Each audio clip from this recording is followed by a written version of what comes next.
Creature Commandos The DCU is back. it's here. It's here. It's arrived. I have to say, DCU, the DC has relaunched in quite a good way. So, I saw a little bit of criticism, Okay. which is valid if you believe it's a negative, if that makes sense. Okay. So the point they've made is completely true, but it depends whether you view it as a negative or not, as to whether it's criticism. Right. So they've basically gone, Creature Commandos is fun, it's outlandish, it's different, but it's no different to Guardians of the Galaxy or James Gunn's Suicide Squad film, or even to an extent Scooby-Doo films. Okay. Which I think is completely fair.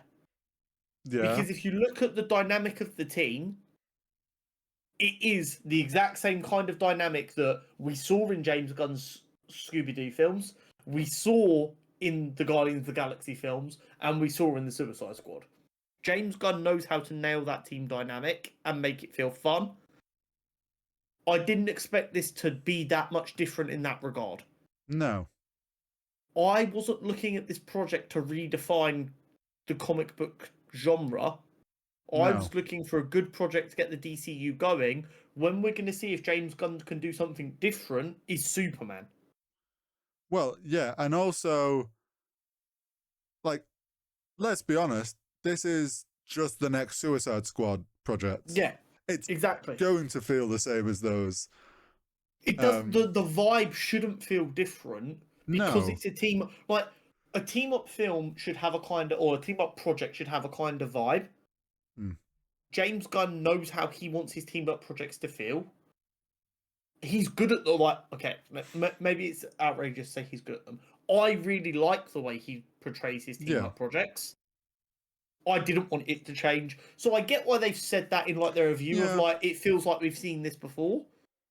Because the core beats, especially in them first 2 episodes, we have seen. They've got the big scary lady who's a badass. They've got the small timid person who's really sweet. They've got the funny idiot. Yeah. And then they've got the guy who doesn't want to be there.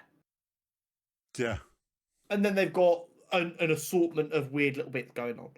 Awesome. That makes it feel right instantly, and it made me feel comfortable with what was going on, so that I could just get used to the character's individualness. Yeah, and also you've got to remember, like, this project has all been James Gunn. Like, all his writing, he's helped obviously direct the anime. Like, other DCU projects as we go forward are going to have different directors, are going to have other writers help, like, part of that project. Not every project is going to be just James Gunn. Exactly. So that's when we're going to get the variety and vibes and stuff. Exactly that.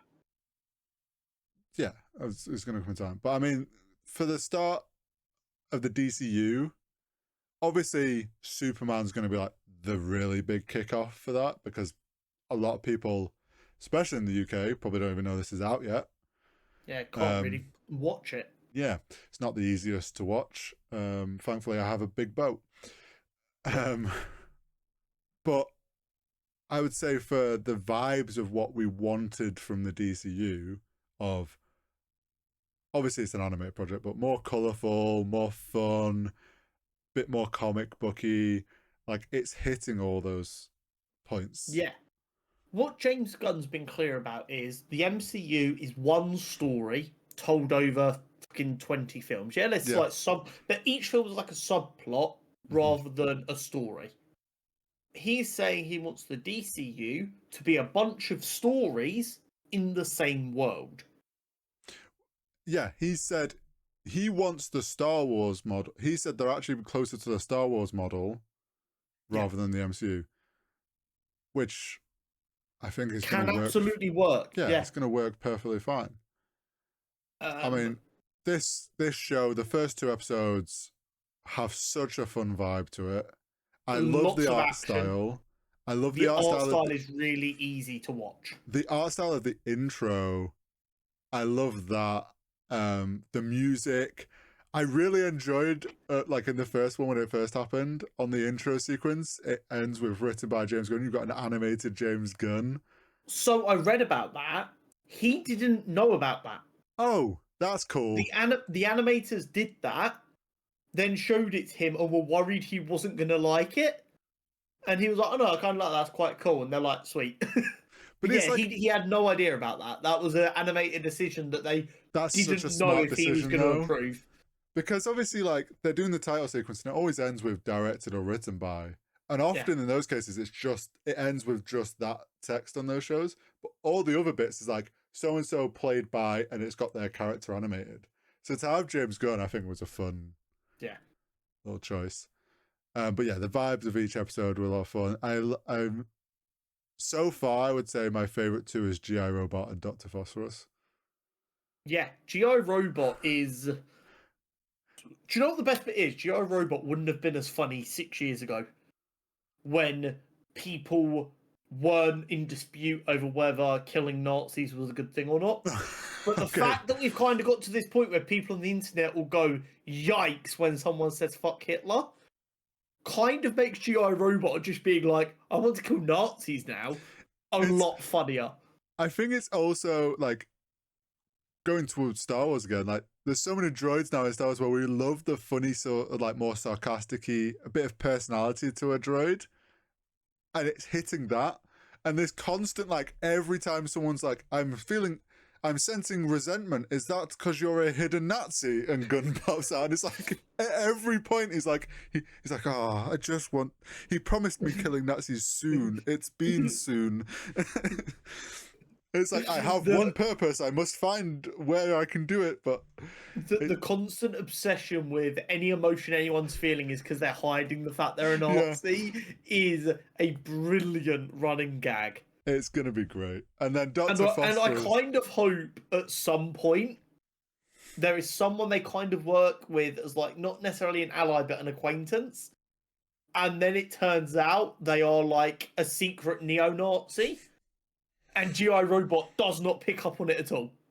That would be hilarious. And there's also going to be a point where he goes, are these guys Nazi? And he's going to go, yes, even though they're not, but he wants them to fight him. And he goes, oh, finally. He gets like just pure joy. Yeah, it's really, really funny. Really enjoy it. The Bride is fucking awesome. Yeah, the tragic Bride's really fucking cool. backstory. Yeah. But really, really cool character. I like her. The voice acting on that has been really, really impressive to me. Yeah. So. Oh. In the trailer, we see Rick Flag and Clayface fighting. People think the princess may be Clayface. Which means Rick Flag has fucked Clayface. It's fine though, because he got a free vasectomy from Dr. Phosphorus. That was so funny. It's like, because that is such a valid question to ask. Like, what about the radiation he's putting off? He's like, just don't sleep in the same room as him, and you should only be infertile. But then the funny thing to like follow on to the second one was when they're fighting, and they're in the kitchen, and Dr. Phosphorus turns around, and it's just his crotch, and it's like, oh yeah, that's definitely close enough for the radiation to do something. One of the animation decisions I was really happy with during their little scuffle as well is as he punched him, his hands got red from the heat, and they stayed red. Oh yeah, he got like burns and stuff because of it. The little bits where he got like burnt a little bit were consistent through the fight. It was oh, pardon me. It wasn't like a you know, like when something in a shot moves by mistake, which is a lot more common in animation because it's so easy to forget to draw a detail. But they were consistent. They were like, oh, no, he's punching with the right hand, so that's going to be red for the rest of the fight. I would imagine usually the way that is always successful is because one animator will only touch like a fight scene. Like, they'll keep a sequence to one animator, whereas often when things get missed, it's because you got multiple animators doing multiple frames. So I would imagine one animator did start to finish of that fight, so they know, oh, I'm keeping this. I've added this detail. I've now got to keep it in. But yeah, stuff like that just was like that polish on this show that just made it feel so good. Yeah, and the other big thing, going back to our character profile. Oh. we kind of saw a bit of what I was talking about with Rick Flag Sr. in this, of he doesn't believe these people are horrific and they don't deserve anything. Because he was like, I'm not going to torture you. I don't want to use this fucking device. We've got a job to do. Yeah, I want your help to get it done. Yeah. I'm not here to be your fucking whipping boy and torture you and abuse you. We're a team. We need to act like a team. I want to be able to trust you. Let me trust you. Yeah. Whereas Waller, in that situation, would have just blown his head clean off. Well, I mean, and he was even honest. He was like, this is not the only remote. Even if you would have got this and got away, Waller would have blown your fucking head off. Yeah. Well, notice how it's not an explosive this at the moment. It's just a shock to the brain. Well, there's two different levels. There will be an explosive. The shock is to get them under control. Got you. Is the idea. But yeah, so it was again that kind of idea of like, I would happily throw this fucking thing away. I just need you guys to show that you're going to trust me. I liked how when she's introducing, like showing him the team of the creatures, and there's the little mentions of Project Starfish, and like we've got our first bits of loose tie into the lore they want to carry forward. Which I think was done in a good way of like, okay, so as the viewer, like if I've watched that, I know what they're referencing. It's not a big deal. It's kind of just saying that happened. We're here now. We're moving forward. Yeah. What we know about this universe so far is what we've seen in these 2 episodes, and that James Gunn's Suicide Squad, at least partially, is canon. Yes. We know that Project Starfish happened, and we know that Rick Flag Jr. died on the mission. Yeah. And we know that Weasel was there and survived. Yes. So I loved the bit of him fucking freaking out in the plane. Yes. The freak out. And then I also loved them when they're at the castle, he's like being like a dog and the princess is playing fetch with him. Really, really funny. The humor, the like Borat humor from the like knights, the guards of being like, you're American. And honestly, my brain's like, this is like Borat, and I love this. This is hilarious. Really, really good. They've got us to a point now where we can get into the story, which is the only time I'm okay with like 2 episode drops, is when they're like, we need 2 episodes to get you to the story. And then we can do episodes after that. Really solid. Really enjoyed watching it. Yeah. Just hurry up and bring HBO to the UK. You sons of bitches. It's a shame that this project wasn't seen as important enough to get Max to the UK. Yeah, obviously now we've heard that it is now coming in the future, but that's because of the Harry Potter series, and it's like, come on. It's one of these things where if I didn't expect Creature Commandos, let alone an animated project full stop, to be enough to get them to pull their finger out and sort it. No matter how much we trumpet about how animation is just as valid as any form of media, by the people who make decisions, it's not viewed in the same way. The big thing for me is they've invested a lot of money in planning on filming a lot of the DCU in the UK. Yeah. Marvel has been so successful because everything they've released has been watchable on day one in the UK. Well, globally. Yeah, globally.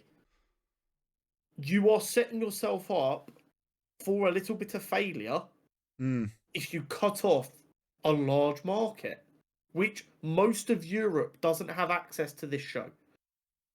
Yeah. Well, also, like, the rumor is Max is coming in 2026.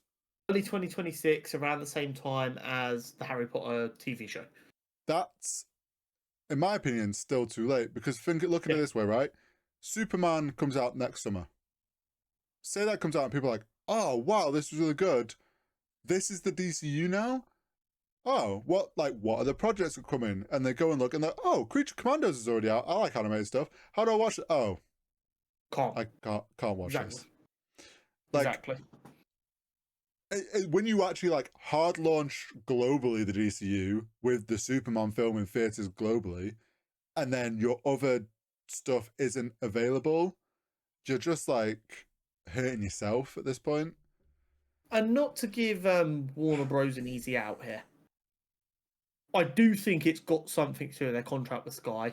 Sky owns Probably. the distribution rights in the UK. Sky don't want to air the show, so the show's not getting aired. But it still sucks ass that we're the ones who lose out because of that. Yes, we found ways to watch it, but it shouldn't be this difficult to watch a fucking TV show. Here's my thing, though. Sure, they might have a contract with Sky, whatever the value of that contract is, whatever. Warner Brothers has enough money to pull out that contract and eat the lawsuit or whatever that comes with that, and then release their own platform globally. Yeah, and I'm not being funny. Like, all it would have taken in the first place is just a clause that goes, if you don't want to air this show, we're allowed to sell the rights to that show to someone else. Yeah, they should have done like first refusal. And then even if Sky are like, okay, depending on how much they're going to pay, you've got to tell us what they're willing to pay for it, and then we'll redecide if we want to show it or not. Like, there are clauses like that in contracts all the fucking time. Mm-hmm. They should have had the foresight. Yeah. But yeah, show's awesome. If you can go and watch it, definitely. Maybe, I don't know, take a bit of inspiration from the Skeleton Crew and see if you can go find it. It's definitely worth the watch. It's very fun. It is very fun, and yeah, like I'd say, I would recommend as well. And for that, to kind of keep us going till Superman, if you want to get back into the DC vibe, it's worth the watch. Yeah, and the voice acting's been phenomenal. Yeah. Oh yeah,